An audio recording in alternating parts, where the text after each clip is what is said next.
अपने दिन भर की उदासी दूर करने के लिए हमारे चुटकुले पढ़ें और सब्सक्राइब करें। रामकथा चल रही थी। अचानक माइक पर अनाउंसमेंट हुआ। भाई पवन अरोड़ा जी जहां कहीं भी हो तुरंत घर पहुंचे। वंदना भाभी उनका घर पर इंतजार कर रही है। रामकथा सुन रहे भाई पवन अरोड़ा तत्काल उठ खड़े हुए और उठकर घर जाने लगे। तभी महिलाओं में बैठी वंदना भाभी चिल्लाई, अरे बैठो बैठो रामकथा सुनो। मैंने तो खाली चेक करने के लिए अनाउंसमेंट करवाया था कि रामकथा सुनने ही गए हो या कहीं और। जय श्री राम।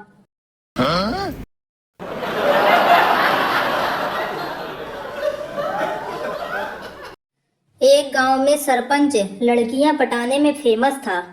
पप्पू ने एक दिन उससे उसका राज पूछा तो बड़े मान मनोबल के बाद उसने इस शर्त पर बताया कि वह किसी और को नहीं बताएगा। सरपंच ने कहा, बड़ा सिंपल सा फॉर्मूला है। जो लड़की पटानी हो उसके बाएं गाल पे हल्के से चपत मार दो और लड़की तुम्हारी। रात को पप्पू सो गया और सुबह उठकर उसने सोचा पहले अपनी बीबी पे ट्रायल किया जाए और उसने अपनी बीबी के गाल पर हल्के से चपत मारी। बीबी नींद में ही बोली, क्या सरपंच साहब इतने सवेरे सवेरे। बस फिर क्या था, सरपंच आगे आगे पप्पू लठ लेकर पीछे पीछे। Oh my god.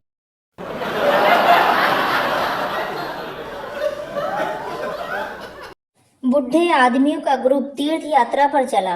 गाइड ने कहा, कल सवेरे जल्दी नहाकर दर्शन को चलेंगे और याद रहे यह तीर्थ यात्रा धाम है, इसलिए रास्ते में आजू बाजू महिलाएं स्नान करती हुई दिखेंगी, पर तुम ध्यान मत देना वरना बहुत पाप लगेगा। और अगर गलती से दिख जाए तो उसे नजरअंदाज करना और हरिओम बोलते हुए आगे बढ़ते रहना। दूसरे दिन जब वो चले तब वह थोड़ा ही चले थे कि एक बोला हरिओम, बाकी सारे एक साथ बोले किधर है गाइड। सालो तुम लोग नहीं सुधरोगे।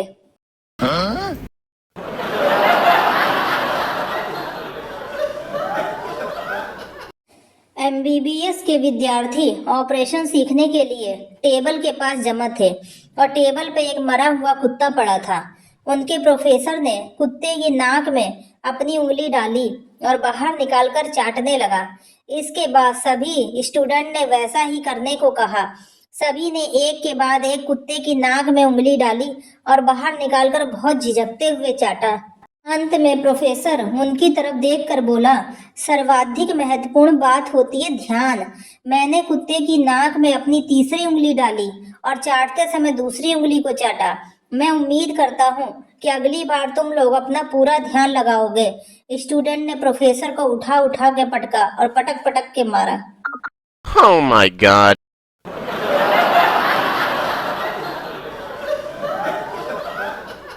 बंदे का कॉन्फिडेंस तो देखिए।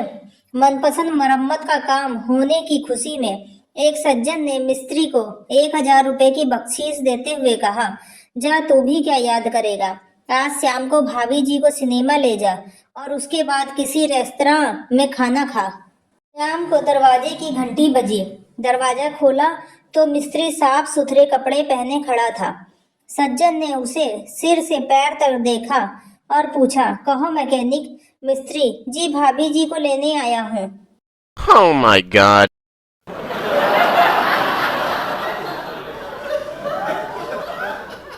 निखट्टू पति को ताने देते हुए उसकी पत्नी बोली, आपकी भी कोई जिंदगी है। मकान मेरे बाप का है, मेरी बहन के भेजे हुए कपड़े पहनते हो, घर का राशन मेरी चाची भिजवाती है और बच्चों का पालन पोषण मैं नौकरी करके करती हूँ। शर्म नहीं आती तुम्हें। पति भी पक्का बेशरम है, बोला, शर्म तो तेरे भाई को आनी चाहिए, साला इसी शहर में रहता है और फिर भी कुछ मदद नहीं करता।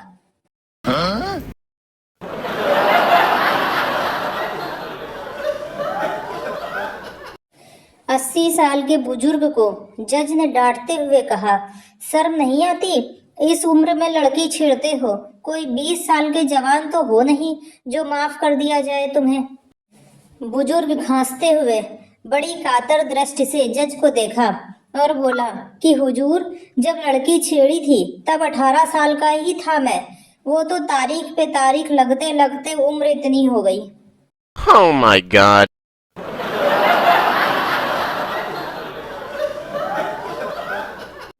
सरकारी आंकड़े कहते हैं कि हमारी आने वाली पीढ़ियां टाइगर नहीं देख पाएंगी, तो हम क्या करें? हमने भी तो डायनासोर नहीं देखा। कभी शिकायत की हमने? नहीं ना।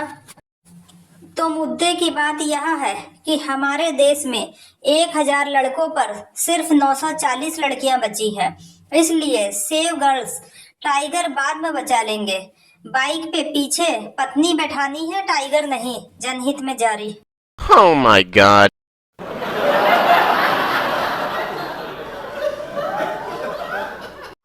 थाने का मुंशी, भाई एक बात बता, लुगाई तेरे पड़ोसी की खो गई और रिपट तो लिखाण तू आया। कोई चक्कर है के तेरा उसकी लुगाई के साथ? भाई कोई चक्कर ना जनाब, पर साले की खुशी ना देखी जाती। 3 दिन हो गए रोज पार्टी पे पार्टी कर रहा है ससुरा।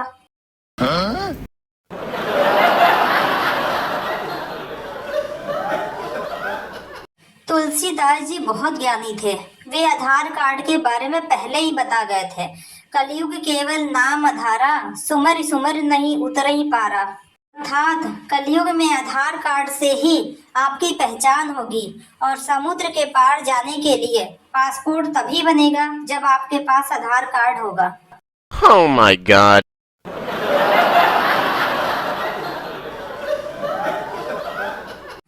अध्यापक, रमेश बेटा घर की परिभाषा बताओ। रमेश सर, जो घर हौसले से बनाए जाते हैं उसे हाउस कहते हैं। जिन घरों में हवन होते हैं उन्हें होम कहते हैं। जिन घरों में हवा ज्यादा चलती है उन्हें हवेली कहते हैं। जिन घरों की दीवारों के भी कान होते हैं उन्हें मकान कहते हैं। और जिन घरों के लोन की किस्त भरते भरते आदमी लेट जाता है उन्हें फ्लैट कहते हैं। और जिन घरों में यह भी पता ना हो कि बगल के घर में कौन रहता है उन्हें बंगला कहते हैं। अध्यापक अभी तक आईसीयू में है।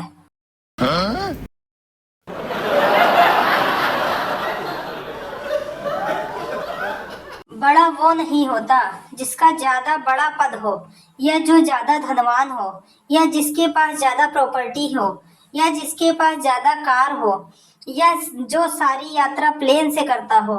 बड़ा वो है जो दही में डुबो कर खाया जाता है। हर पोस्ट में सुविचार मत खोजा कर, एंजॉय दही बड़ा। Oh my god.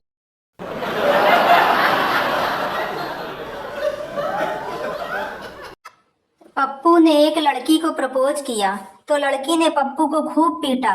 चप्पल से पीटा, लाठी से पीटा और बहुत घसीट घसीट के पीटा। पप्पू उठा और कपड़े झाड़ते हुए बोला, तो फिर मैं इनकार समझूं?